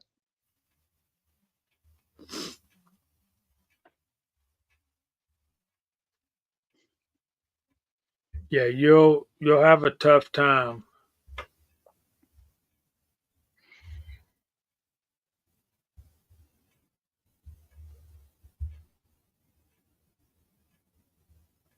I'm sorry. I'm looking over at the comments in the side chat, and there's a lot going on over there too. Yeah. I totally agree with what everybody's saying. Yeah. And I mean, you guys are explaining it real well, I think, personally. But I also want to just throw this out there.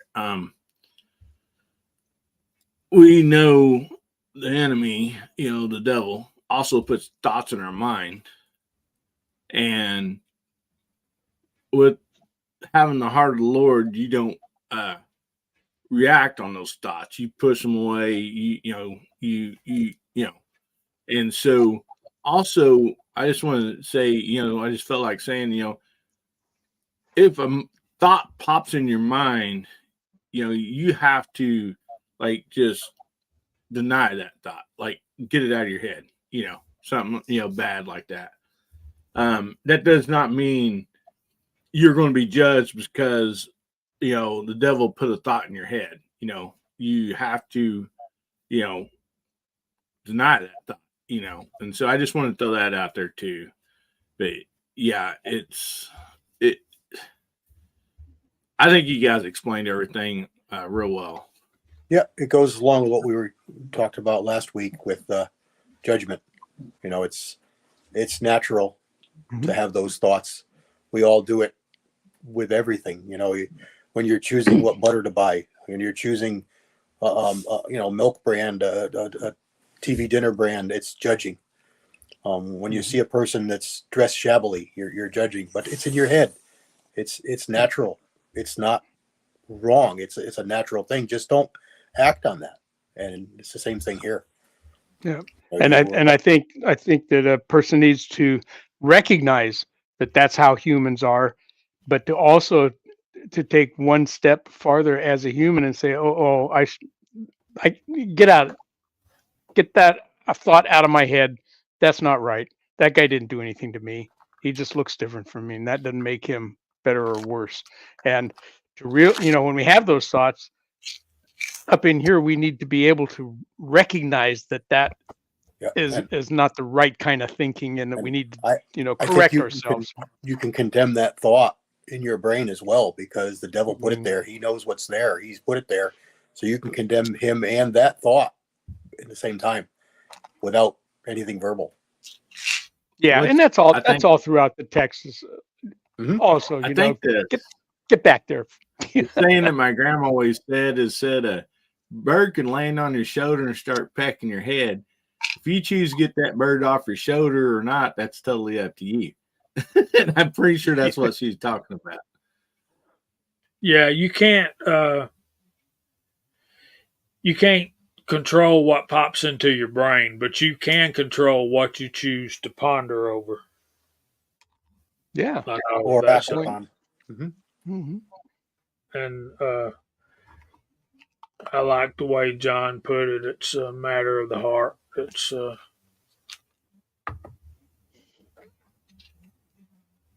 your walk with God is all about your heart. And I got a good friend that I hunt with that used to be our associate pastor. He used to be the pastor of a church, and he was preaching one day, and I met him outside the church on the way to lunch. I said, "Dang, brother, you was stepping on my toes today." He said, "Well, my aim was off because I was aiming for your heart." I kind of like that, actually. Shouldn't have those toes out now, Jamie. Well, I looked up the word raka because I was just curious, like Tim did, and the meaning of it is it's only found in Matthew 5:22, and the Jews use it as a word of contempt. It is derived from a root meaning to spit, Yeah. and it's the biblical word meaning worthless or empty is raka. I thought that was quite interesting. Yeah, it's Then- basically name calling, and Yeah, that's what it is. It's putting somebody down by saying that to them. That they're Mhm. worthless, they're beneath you, and it's very easy to dwell on issues in your life, but it's also very easy to look past those and look at what's in front of you and not what's behind you. yeah, That's why he says in one place,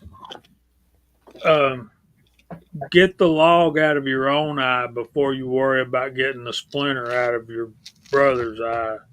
We look past our own faults at other people's. Why? Because it makes us feel better about ourselves. 9 times out of 10, you've got the same problem. Oh yeah. So yeah, that's pretty good stuff, guys. Thank you.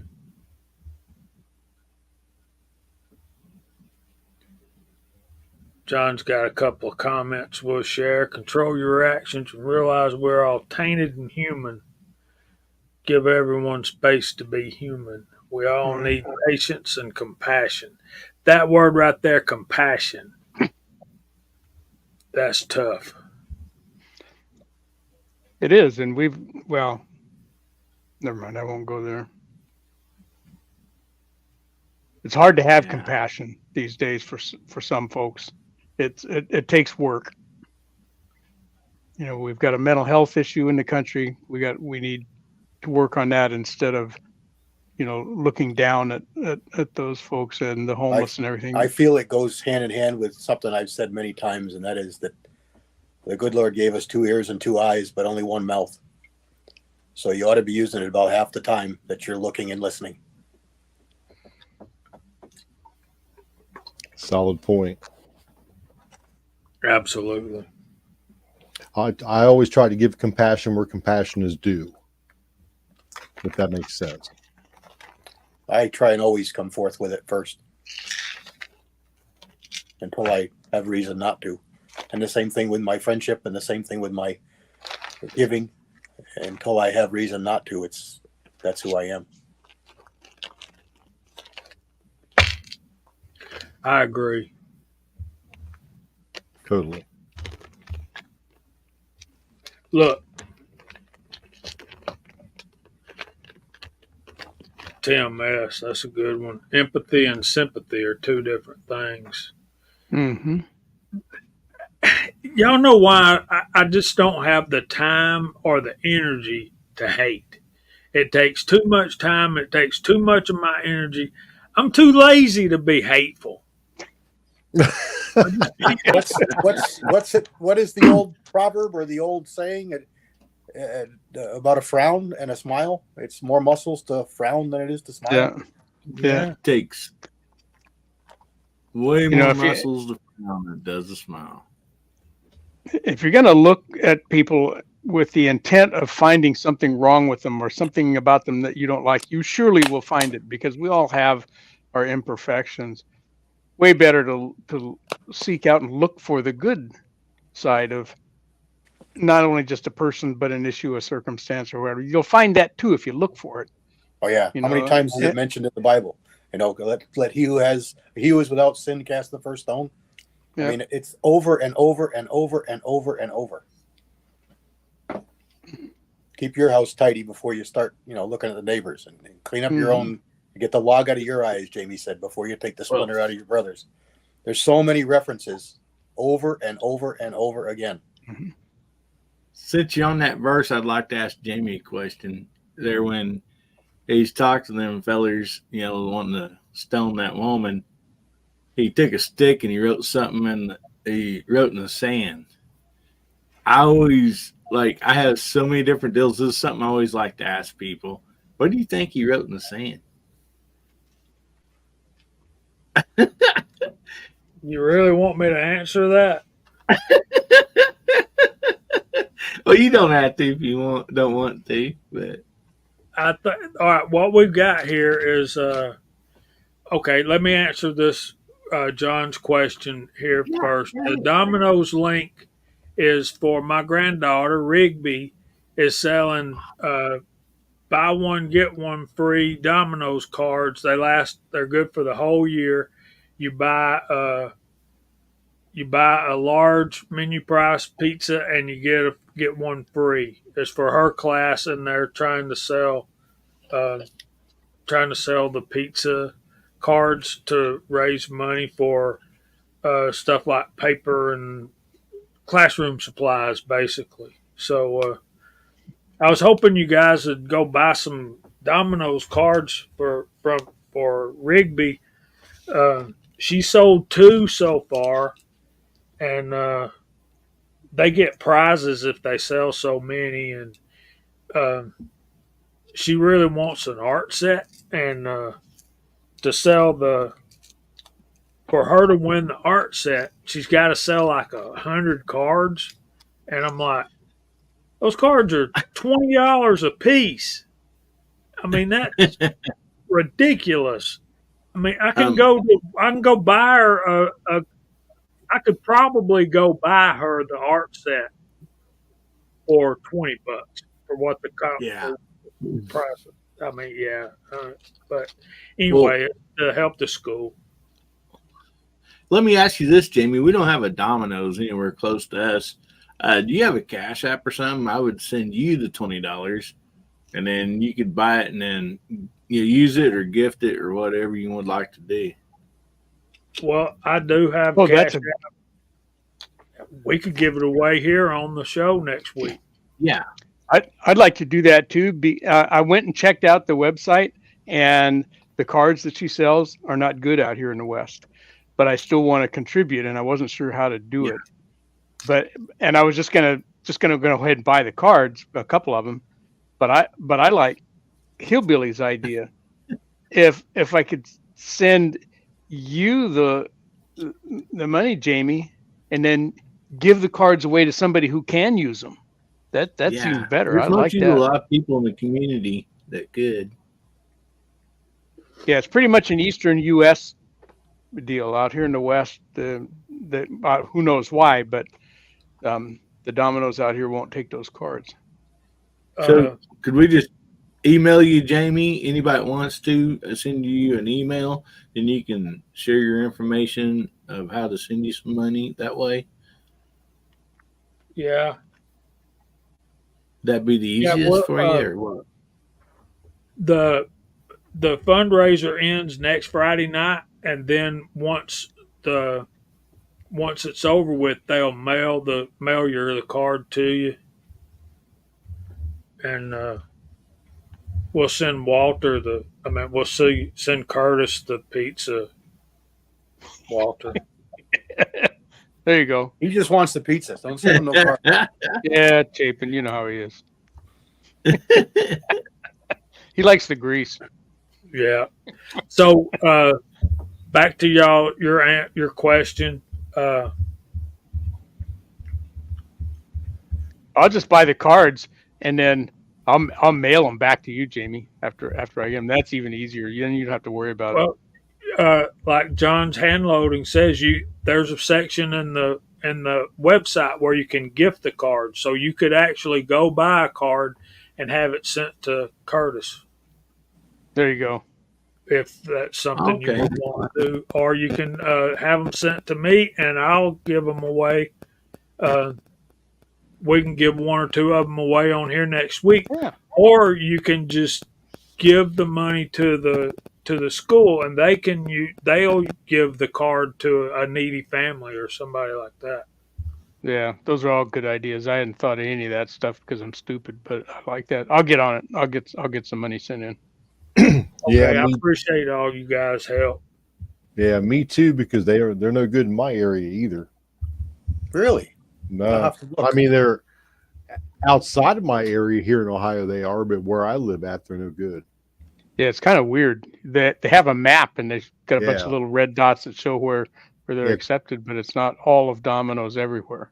Yes, chosen locations. That's too bad. I'll have to check. Might be some kind of franchise thing. Yeah, it's participating franchisees. That's probably what that is. Yeah, I would love to give a couple of them away on the chat, Curtis. That would be cool. But I want to answer this question that Hillbilly asked me. And then we got to start going through the room and make room for the Gizzard Gary Takeover, Foul Territory Takeover show by our favorite fill-in, Mr. Hillbilly. Hillbilly. All right. So this is my thinking now. We're talking about a group of guys that have caught this woman in the very act of adultery. And they bring this woman to Jesus in the temple at church, y'all. They're bringing her in the church, throwing her in front of Jesus and saying, this woman was caught in the act of adultery, caught in the very act. What do you say we should do with her? They tell them that the law says that this woman should be stoned to death. What do you say? And he starts writing on the ground. And Hillbilly asked me, what do you think they were writing on the ground? What I think they were writing on the ground is what my dad told me he thought, and I never really thought about it. I asked him because I was curious, and he said that he believed that Jesus was writing down names, dates, and times that these group of men had been with that particular woman in the past. Yeah. I wonder if, even if it wasn't with that woman, it would have been with somebody else. Because it said one by one they walked away, and so until no one was left standing. And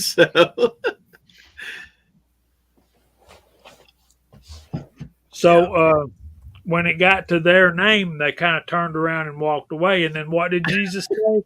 He says, "You be without sin, cast the first stone." Mm-hmm. Yeah, I mean, and that explanation actually fits the scenario as written very well. That's probably what he was doing exactly. I'm pretty sure he wasn't writing their phone number down. I mean, so what else would he be putting there? You know, so he's like saying, well, "Yeah, none of that was look at this recorded boys." that he wrote down. So that's why I think it was personal to that maybe those individuals. It's not Oh, recorded in Scripture, right? so But that would fit.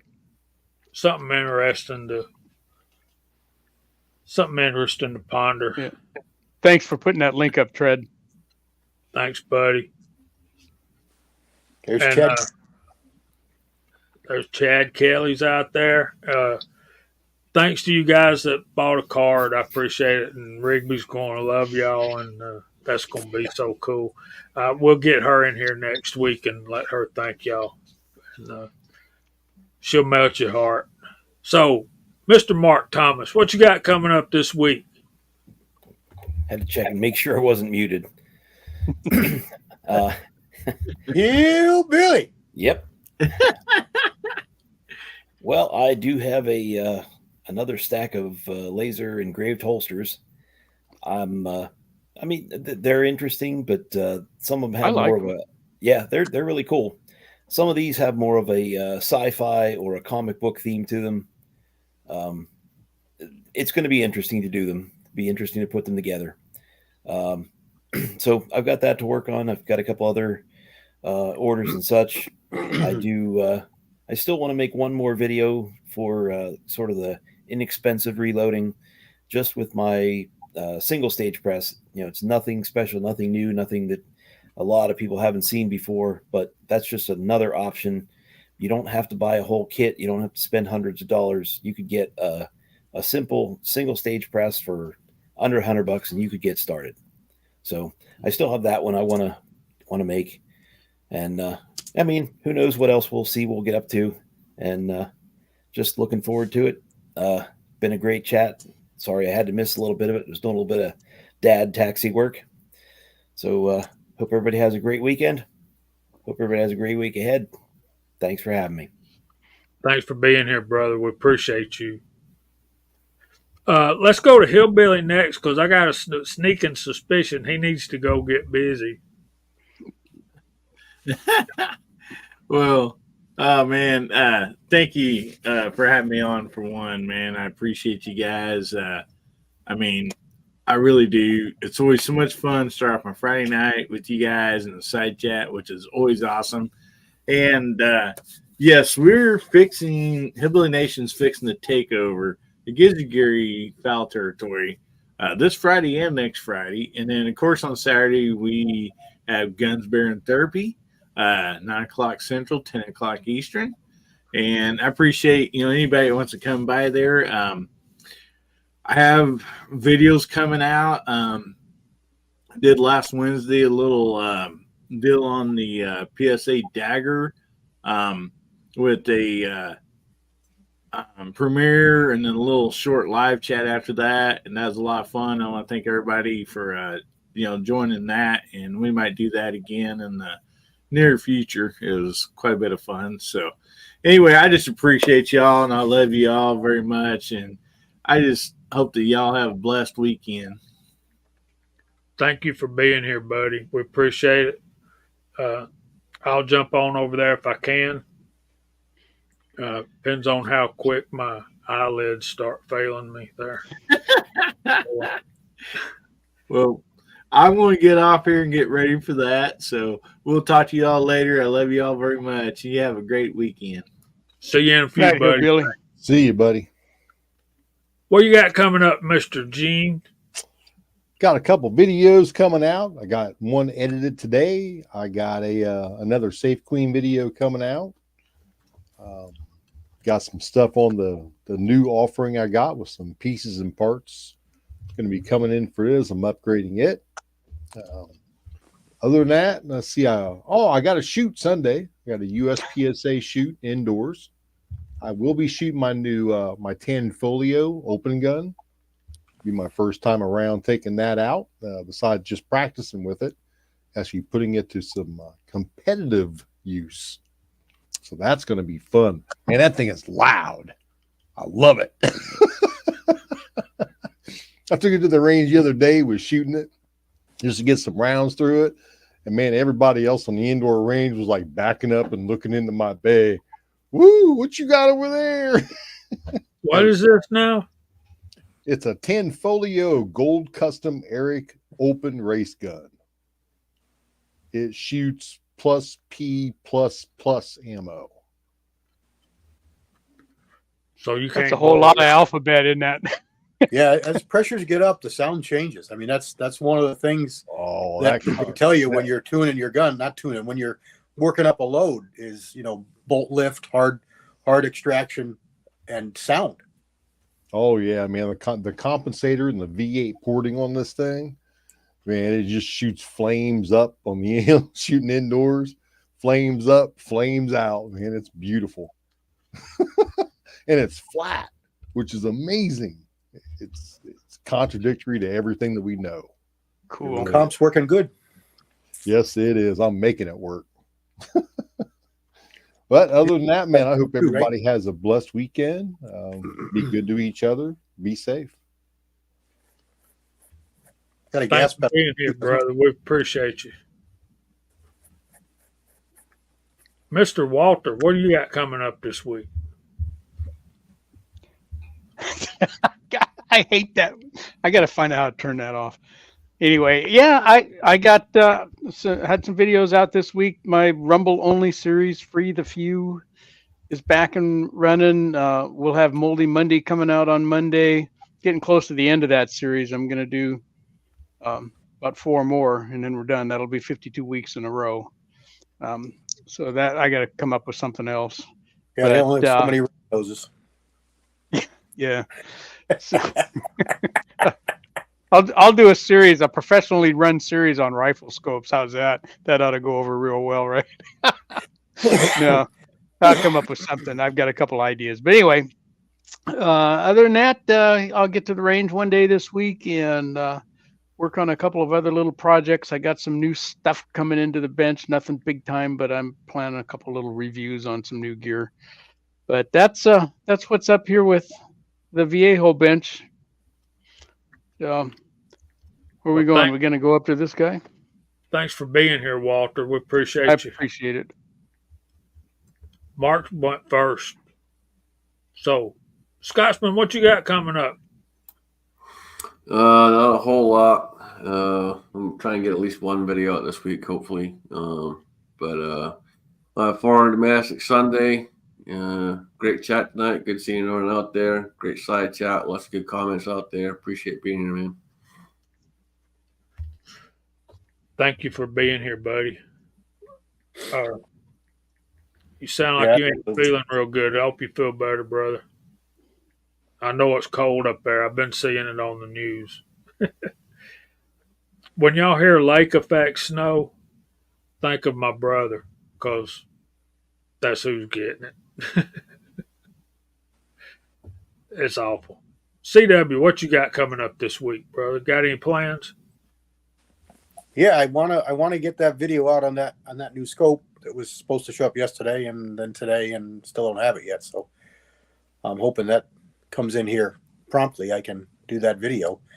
As I said, my buddy there, Alabama Reloader, did the version on the mate to that scope, same exact model, different power zoom range.